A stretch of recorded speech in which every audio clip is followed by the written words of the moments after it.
마태복음 5장 21절로 26절까지 말씀 우리 한 목소리로 합독하도록 하겠습니다. 옛 사람에게 말한 바 살인하지 말라 누구든지 살인하면 심판을 받게 되리라 하였다는 것을 너희가 들었으나 나는 너희에게 이르노니 형제에게 노하는 자마다 심판을 받게 되고 형제를 대하여 나가라 하는 자는 공회에 잡혀가게 되고 미련한 놈이라 하는 자는 지옥불에 들어가게 되리라.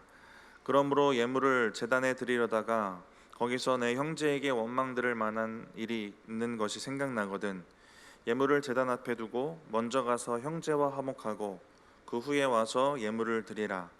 너를 고발하는 자와 함께 길에 있을 때에 급히 사화하라. 그 고발하는 자가 너를 재판관에게 내어주고 재판관이 옥리에게 내어주어 옥에 가둘까 염려하라. 진실로 내게 이르노니 내가 한 푼이라도 남김없이 다 갚기 전에는 결코 거기서 나오지 못하리라. 아멘.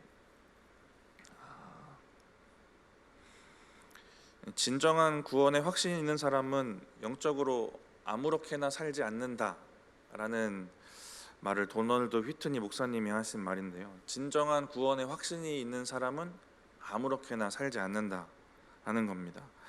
이 구원이라는 것이 우리가 살아가는 말씀대로 살아가는 그 삶의 동기가 됩니다. 구원 때문에 말씀대로 사는 것입니다.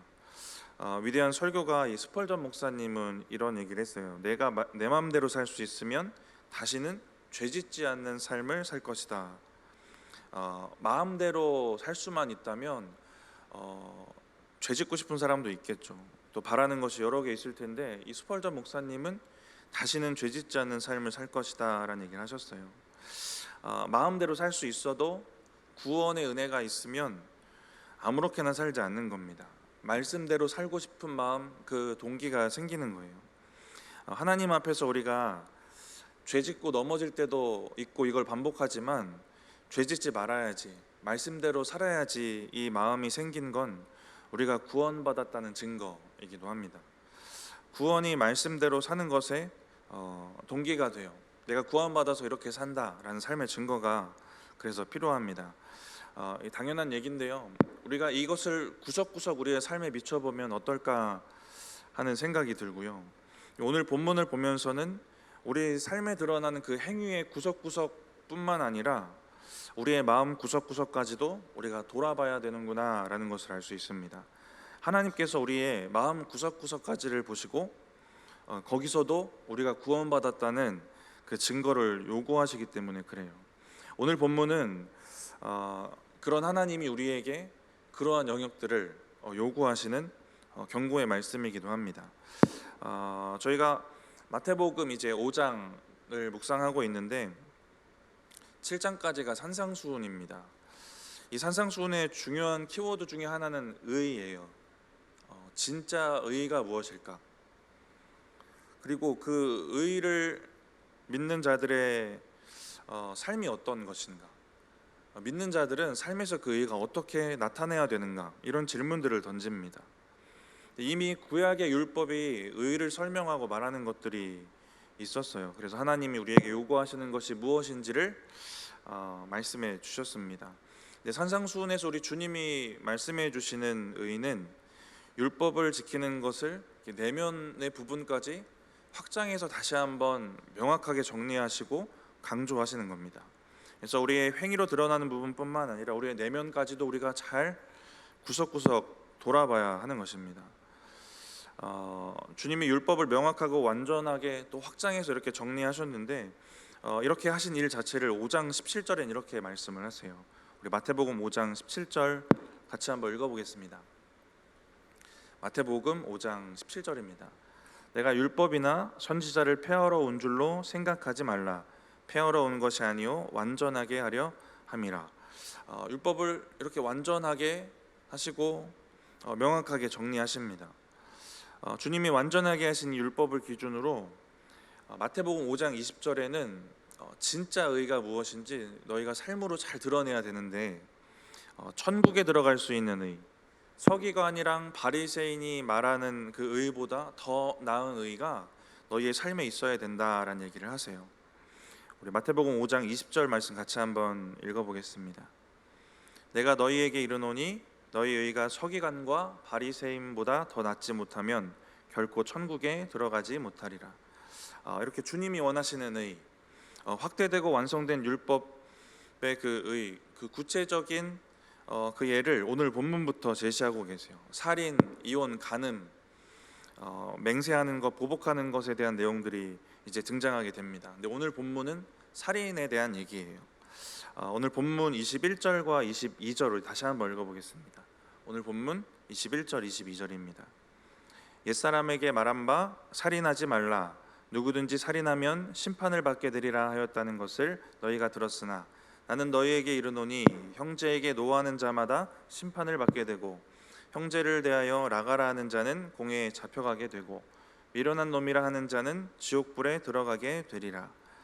21절에 옛사람에게 말한 바라고 했는데요, 살인하지 말아라, 살인하면 심판받을 것이다 라는 것을 너희가 들었다. 여기서 말하는 건 구약에 허락하신 그 율법입니다. 이 당시의 율법을, 그 구약의 율법을 철저하게 지키려고 노력했던 사람들이 있었어요. 잘 아시는 바리새인들인데요, 이 바리새인들은 주님이 확대해서 정리하신 오늘 본문에 나오는 그 의와 율법에 대해서는 관심이 없었습니다. 근데 구약의 율법에 대해서는 뭔가 목숨처럼 그 행위들을 잘 지켜나가려고 노력했던 사람이에요. 그래서 이 바리새인들이 아마 육신을 죽이는 그 살인을 저지를 확률은 상당히 낮을 것 같아요.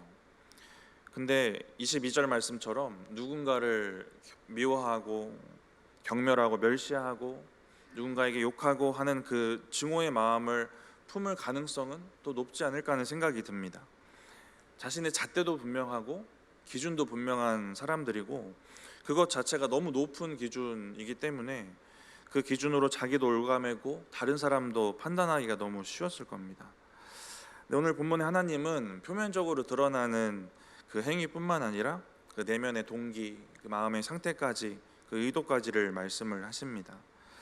그러니까 오늘 본문에 그 외적으로 행하는 것에만 치중하고 거기에만 집중하는 그 율법주의에 대한 것들을 우리 주님이 경고해 주시는 메시지이기도 해요.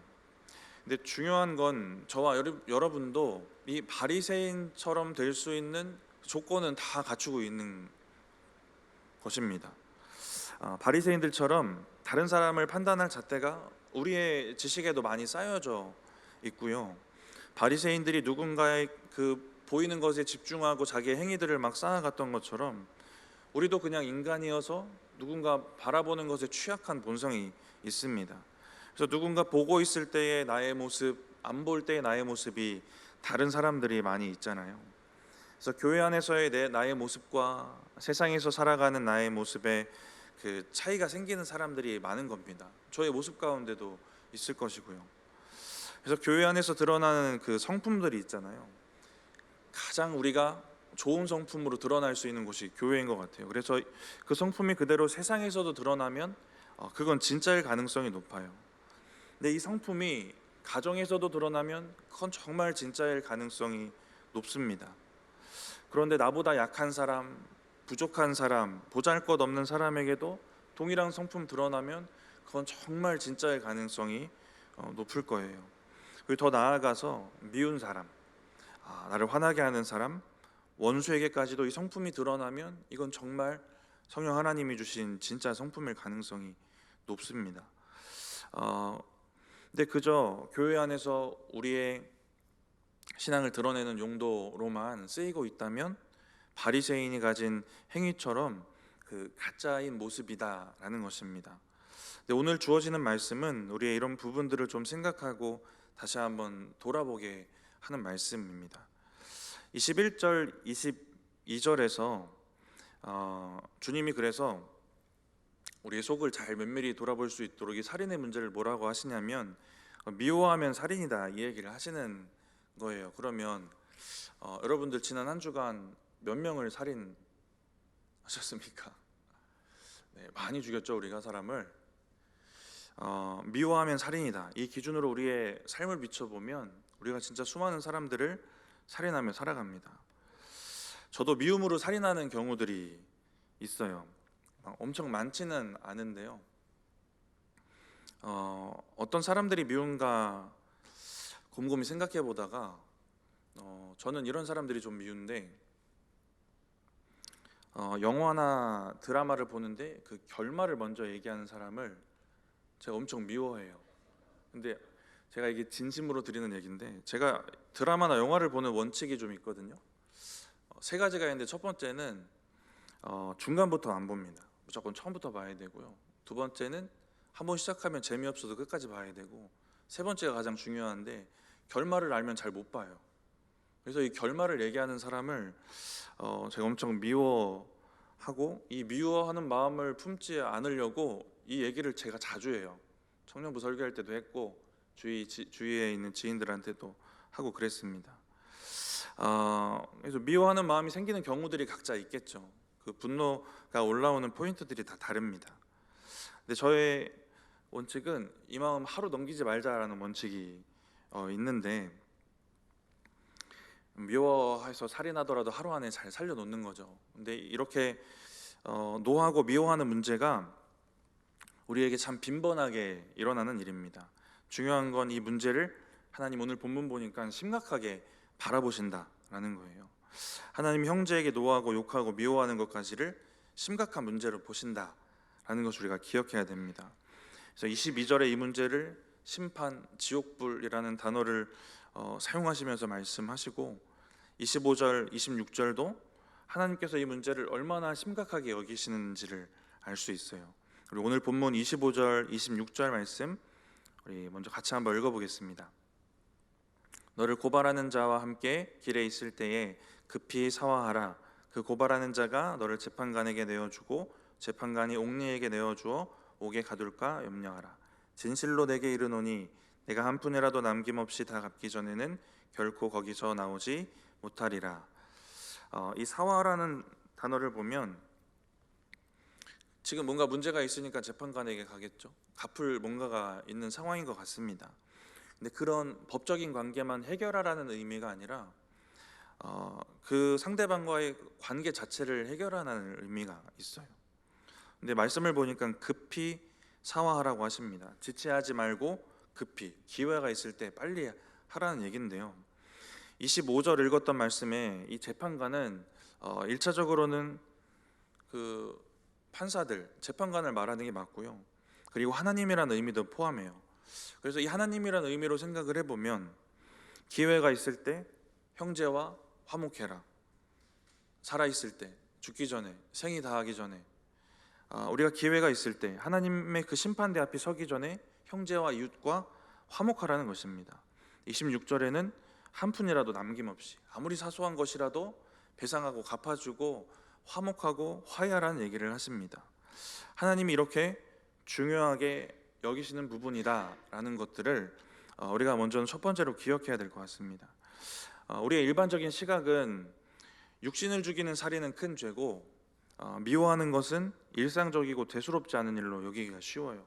근데 오늘 본문 22절은 형제에 대한 이런 부정적인 마음도 하나님 앞에서 살인이고 큰 죄다라는 사실을 3번이나 걸쳐서 강조를 하세요.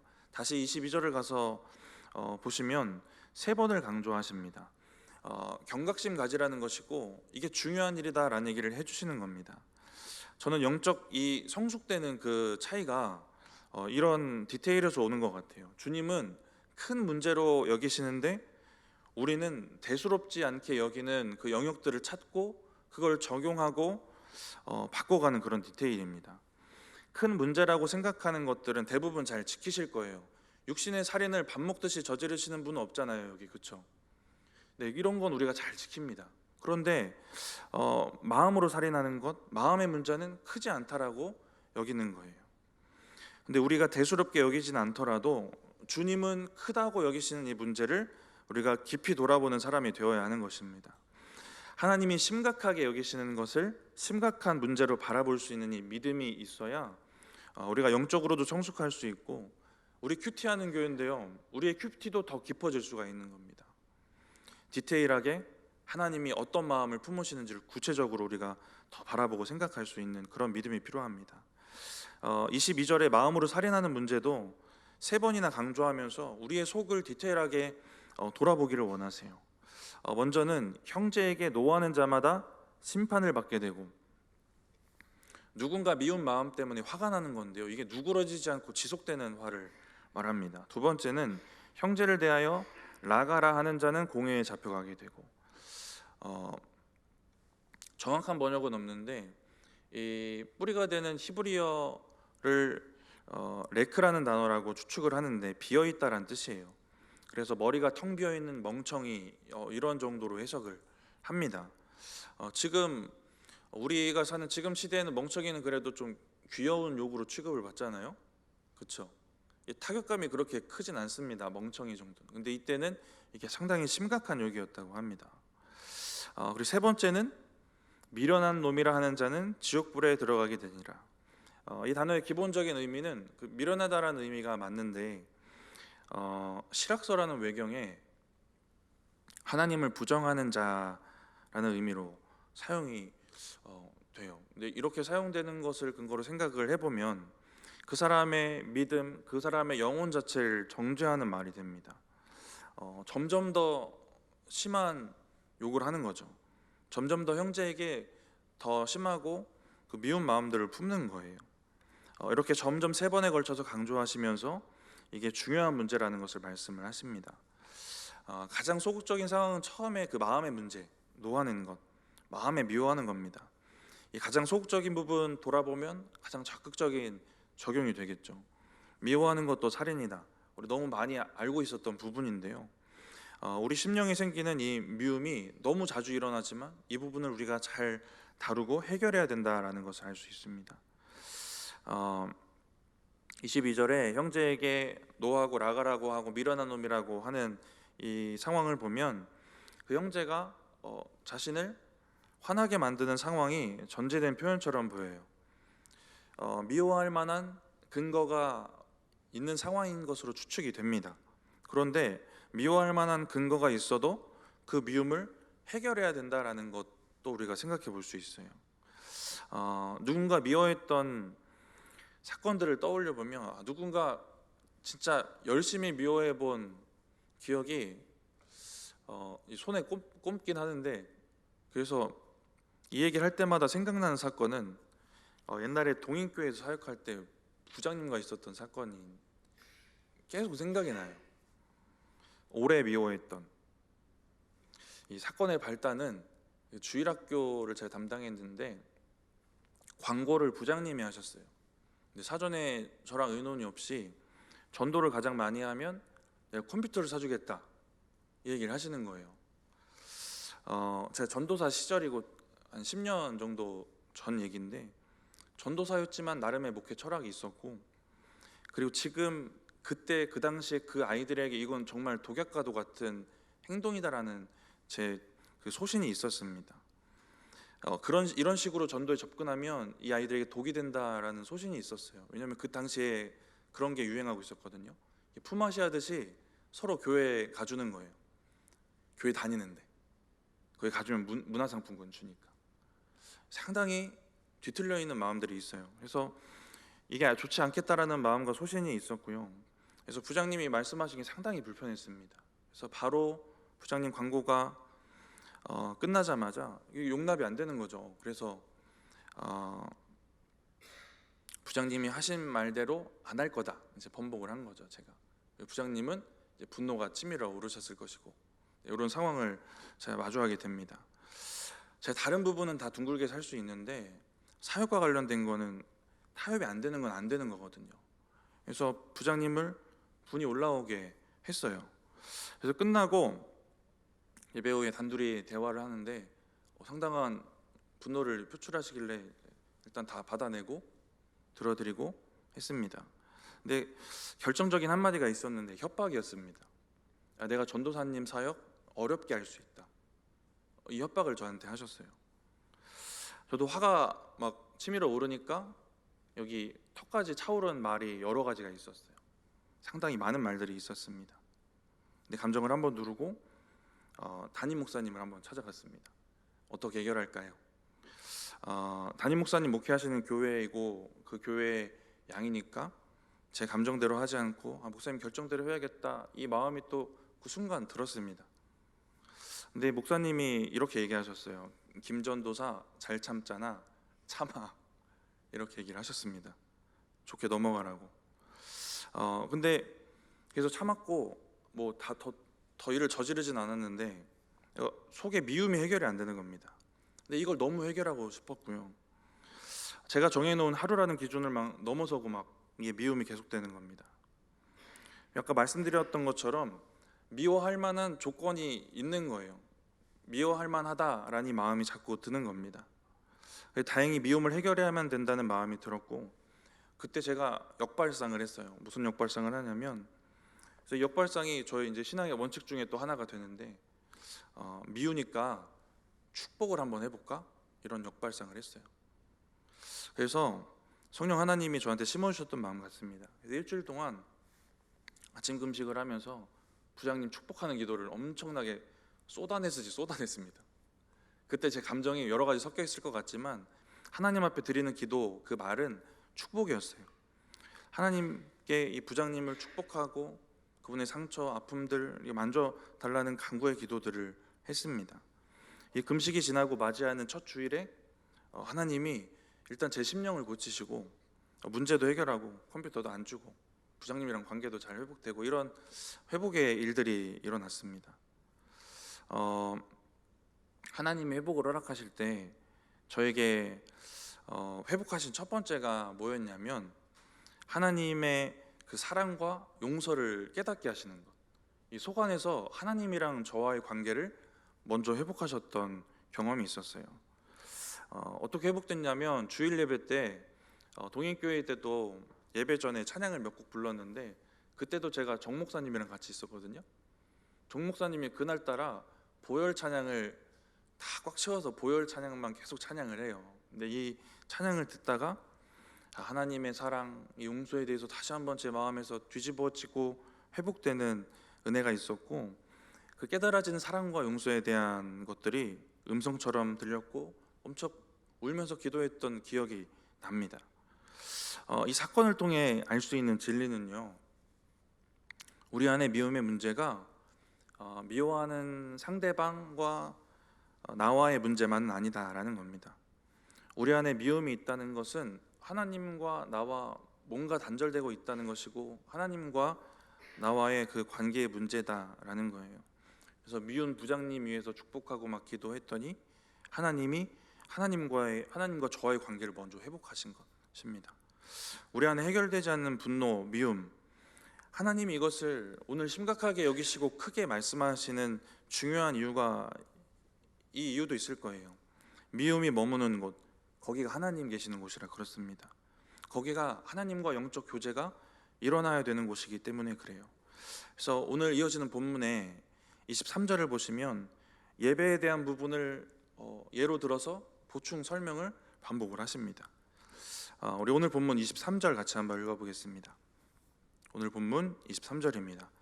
그러므로 예물을 제단에 드리려다가 거기서 내 형제에게 원망 들을 만한 일이 있는 것이 생각나거든. 먼저 23절은 내 형제에게 원망 들을 만한 일입니다. 21절, 22절은 뭔가 나를 분노하게 할 만한 누군가 미운 상황. 23절은 누군가에게 내가 미운 사람이 되는 상황입니다. 이것을 해결하는 거예요. 사과도 해야 되고 배상도 해야 되고 상황도 정리해야 되고 화목하기도 해야 됩니다. 여기까지가 하나님 원하시는 건데, 그리고 예배드리는 거예요. 이 상황들을 다 종합해 보면 구약에 말씀하셨던 속건제랑 동일합니다. 속건제를 말씀하실 때 배상이 없는 회개는 소용없다 이렇게 얘기를 하세요. 말로만 회개하는 것, 하나님이랑 관계만 회복하려고 하는 건 안 된다라는 얘기를 하십니다. 죄에 대한 대가 지불하고 보상하고 배상하라는 얘기를 분명히 하세요. 속건제는 이런 배상까지 포함한 사람과의 관계 회복, 하나님과의 관계 회복을 다 포함합니다. 오늘 23절에 나오는 사람도 예물을 제단에 드리려는 행위는 있는데 예배자의 심령은 아닌 거죠. 사람과의 관계가 회복되지 않은 그런 상태입니다. 하나님은 예배를 드리는 그 내면 상태, 그 내면에 하나님 거하실 수 있는지 없는지, 그렇게 하나님과 단절된 상태가 아닌지를 보고 계시는 거예요. 그래서 우리가 하나님께 예배를 드려드린다라는 마음이 조금이라도 틈타지 않아야 될 것 같아요. 내가 어떤 마음, 어떤 중심으로 예배를 드려도 내가 드리면 무조건 하나님이 받으신다라는 생각을 우리가 조금 더 가져서는 안 됩니다. 어떤 마음으로, 어떤 태도로, 어떤 마음으로 나아가는 예배인가를 우리가 분명히 돌아봐야 되는 것입니다. 어떻게 어떤 마음으로 예배하기를 원하시는지가 중요해요. 그래서 24절에 형제와 먼저 화목하고 와서 예배해라 라는 얘기를 하십니다. 오늘 본문 24절 같이 한번 읽어보겠습니다. 예물을 제단 앞에 두고 먼저 가서 형제와 화목하고 그 후에 와서 예물을 드리라. 예물을 드리는 행위 자체가 유대인들에게 엄청 큰 의미가 있었을 거예요. 근데 이 신앙에 그런 큰 의미를 담은 행위보다 더 우선시 여겨져야 될 것이 형제와 화목하는 것이다 라는 얘기를 하세요. 이것이 하나님 뜻이다, 이렇게 해야 된다라는 얘기를 하십니다. 사무엘이 사울을 책망하는 장면이 있는데 이렇게 얘기를 합니다. 예배보다 하나님의 말씀을 청종하는 걸 좋아하신다. 하나님 예배 드리는 것보다 하나님의 말씀을 청종하는 것을 좋아하신다라는 얘기를 하세요. 번제보다 제사보다 그의 목소리를 청종하는 것을 좋아하시고 순종이 제사보다 낫다, 듣는 것이 제물보다 낫다라는 얘기를 하십니다.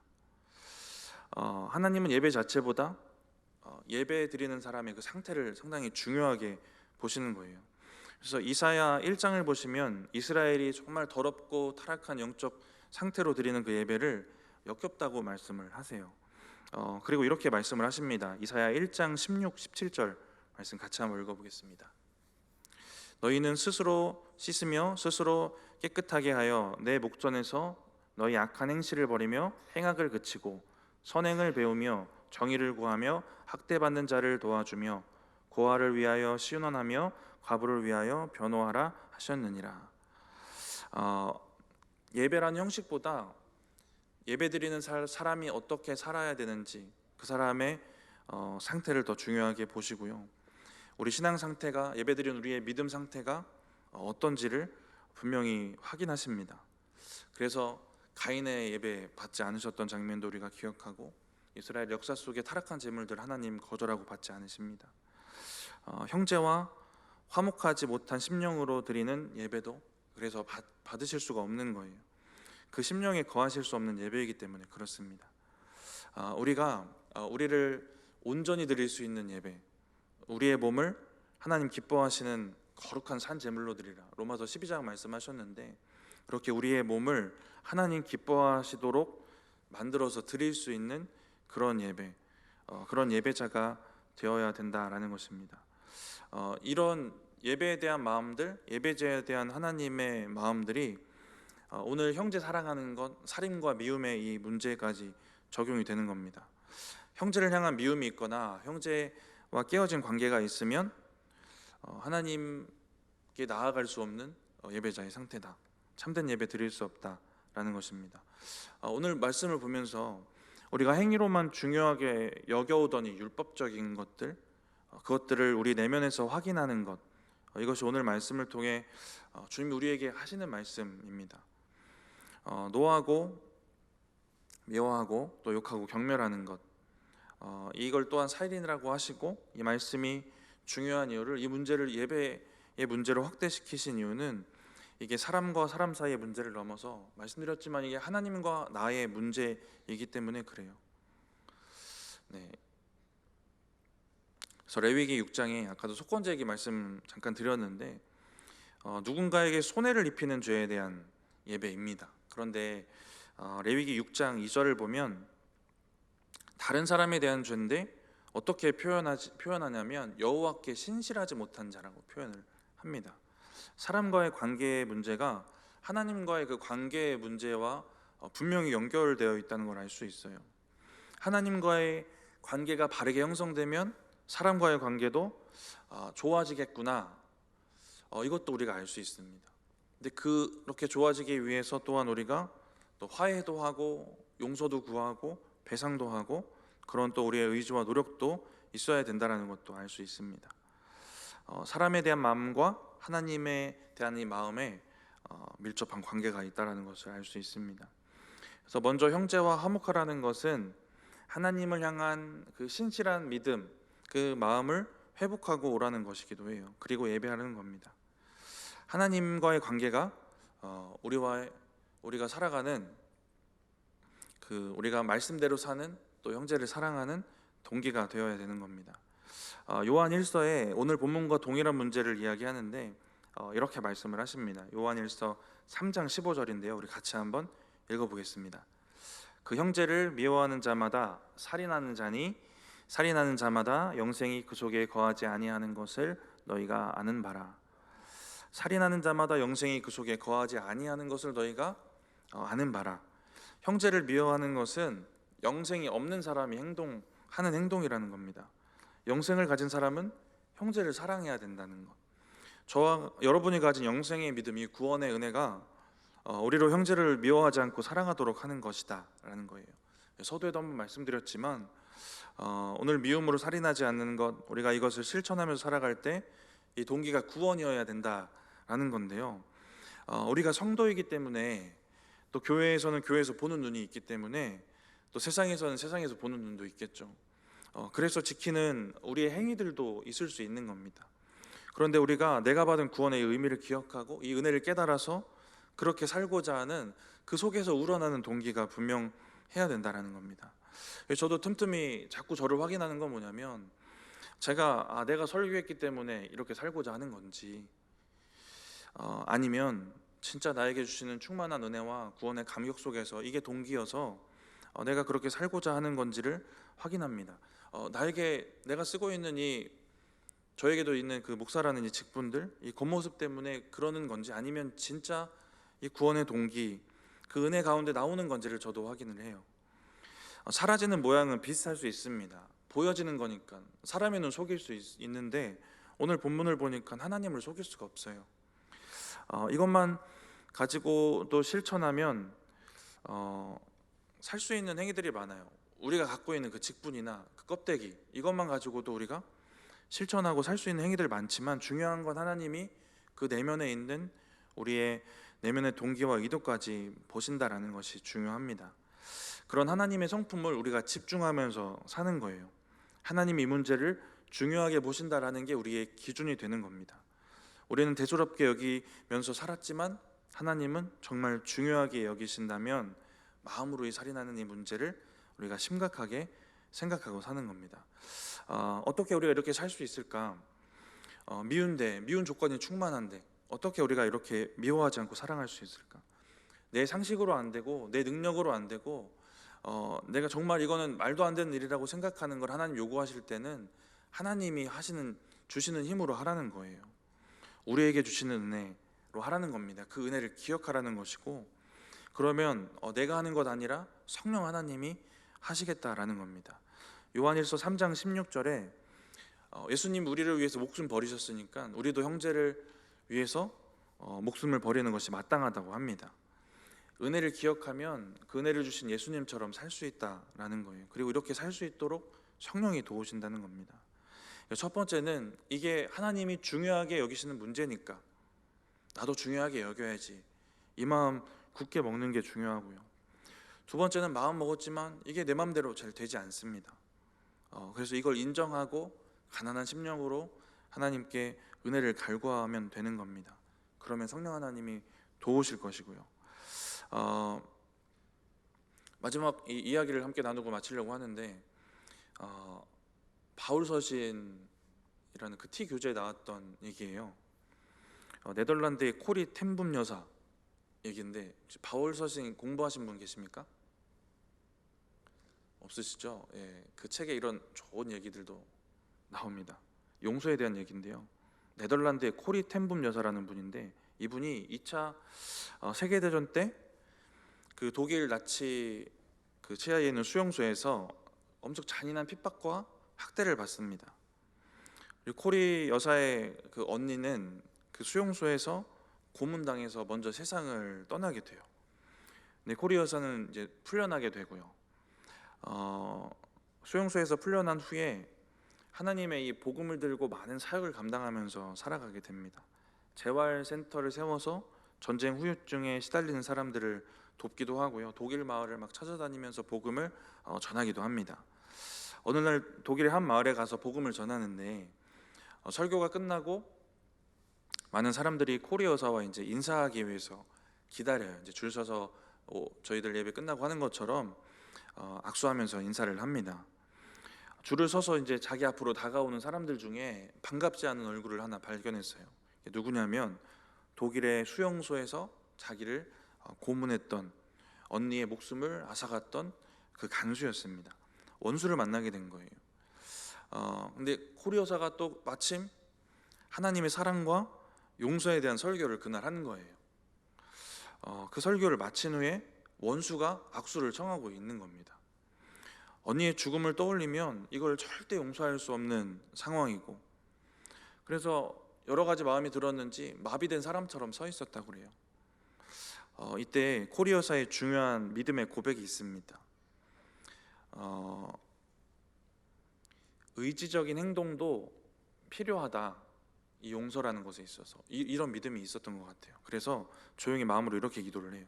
하나님, 저는 제 손을 들어 올려서 악수할 수는 있습니다. 저는 그 정도는 할 수 있습니다. 주님, 다른 감정, 다른 건 주님이 채워주세요. 이렇게 기도를 합니다. 그리고 그때 일어난 일을 이렇게 묘사를 해요. 목석처럼 그리고 기계처럼 나는 내게 내민 원수의 손 안으로 내 손을 불쑥 디밀었습니다. 내가 그렇게 했을 때 믿기지 않는 일이 일어났습니다. 전류가 내 어깨에서 시작되어 내 팔로 내려가 붙잡은 우리의 손을 흘러 들어갔습니다. 그리고 치유의 온기가 나의 존재 전체를 가득 메우고 내 눈에서 눈물이 흘렀습니다. 그리고 형제님, 전심으로 당신을 용서합니다 하고 울었습니다. 전직 간수와 제수였던 이 두 사람은 오랫동안 서로의 손을 꼭 잡고 울고 그 은혜를 나눴어요. 코리어사는 그때처럼 하나님의 사랑을 강렬하게 느꼈던 적이 없다는 고백을 해요. 마음으로 살인하고 형제를 사랑하지 않고 원수도 우리가 미워하고 우리의 육신의 그 생긴 대로 살 수 있지만, 우리가 마음으로 살인하지 않고 형제를 또 사랑하고 원수를 또 사랑하고 용서할 수 있는 이 일은 성령이 하시는 일은 분명합니다. 그런데 이 이야기 속에서 손을 드는 것까지는 이 여사님의 의지적인 노력이었고, 그 이후에 하나님이 하신 일들이 더해져요. 우리가 믿음은 우리가 뭔가 하나님 다 해주시길 바라는 그런 믿음이 생길 때가 있는데, 우리의 의지가 분명히 필요한 영역이 있는 겁니다. 코리어사가 의지적인 노력으로 하나님 명령에 순종했더니 이후의 일들을 성령님이 하신 거예요. 그러면 성령님이 하시는 겁니다. 더 큰 용기도 주시고 용서하게도 하시고 손 내밀 수 있는 담대함도 주시고 끌어안을 수 있는 담대함도 주시는 거예요. 그런데 무엇보다 로마서 5장 5절 말씀인데요, 우리 안에 하나님의 사랑을 성령님께서 부어주시는 은혜, 이것을 우리가 기억하고 소망했으면 좋겠습니다. 로마서 5장 5절 말씀 우리 같이 한번 읽어보겠습니다. 로마서 5장 5절입니다. 소망이 우리를 부끄럽게 하지 아니함은 우리에게 주신 성령으로 말미암아 하나님의 사랑이 우리 마음에 부은 바 됨이니. 성령님이 부어주시는 하나님의 사랑이 부은 바 되는 겁니다. 부어지는 것, 채워지는 거예요. 우리를 위해 목숨 버리신 예수님과 같은 그런 믿음, 그런 은혜가 우리에게 부어지는 거예요. 이 은혜가 있으면 마음으로 살인하는 것 아니고요, 용서할 수 있고 사랑하는 삶을 살 수 있게 되는 겁니다. 말씀을 마치면서 하나님이 중요하게 여기시는 문제, 이걸 나도 중요하게 여겨야지, 이 마음을 우리가 첫 번째로 가졌으면 좋겠고요. 그래서 우리가 또 이미 받은 은혜를 기억하고 또 받은 은혜대로 용서하고 사랑하며 또 우리의 의지를 들여서 또 우리 한 걸음씩 또 하나님 앞에 실천하며 살아가시는 저 여러분들 되시기 바랍니다. 잠깐 기도하겠습니다. 하나님, 오늘 말씀을 통하여서 하나님이 중요하게 바라보시는 우리의 속사람, 우리의 내면의 문제를 우리가 생각하고 돌아보게 하셔서 감사합니다. 하나님, 우리가 겉으로 드러나는 우리의 행위뿐만 아니라 하나님 면밀히 살펴보시는 우리의 마음의 문제도 주님 보시기에 아름다운 모습으로 갖고 갈 수 있도록 주님 함께하여 주시옵소서. 하나님, 미움으로 형제 사랑하는 것을 우리가 놓치지 않게 하시고 우리가 원수도 용서하고 살아갈 수 있는 그 초월적인 믿음과 은혜를 우리에게 부어주시고 허락하여 주시옵소서. 감사합니다. 예수님의 이름으로 기도드립니다. 아멘.